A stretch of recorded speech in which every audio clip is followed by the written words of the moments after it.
Hey guys, it's Sergio. And Sheila. And we are the Sergio and Sheila Real Estate Group, your Dallas luxury experts, coming soon to a closing near you. That's right. Hey guys, welcome to the channel. If it's your first time to the channel and you enjoy watching home tours and learning all things real estate, we would like to personally invite you to our YouTube family by subscribing. So please make sure to subscribe down below. All right, so today we're in Lakewood in East Dallas.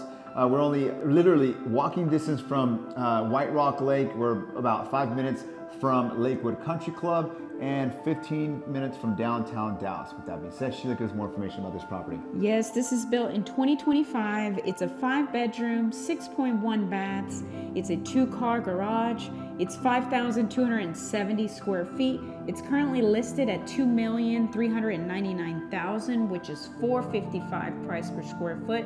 And it's sitting on a 0.18 acre lot, which is roughly 7,700 square feet. Fantastic. Thank you, Sheila, for that information. Now, guys, I want to remind you, if you're looking to buy or sell here in the Dallas area, and you want to partner with true luxury agents with over 10 years experience, well, that is Sheila and I. You get 2 agents instead of 1, and we're also part of the #1 luxury broker in town, which is Beth Allman and Associates. That being said, let's go check out the property. Enjoy the music and enjoy the tour.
Well, there you have it, guys. Hope you enjoyed the tour. Down below we have more information about the property, and if you're interested in viewing the property, please make sure to reach out to us. Or perhaps you're interested in selling your house for top dollar in today's market, where we can help you with all your seller or buyer needs. All you need to do is schedule a consultation call by clicking on one of the links down below. Please like, comment, and subscribe. It really helps with the channel. And as always, remember to follow us on Instagram at Sergio and Sheila. Thank you so much for watching. See you guys next time.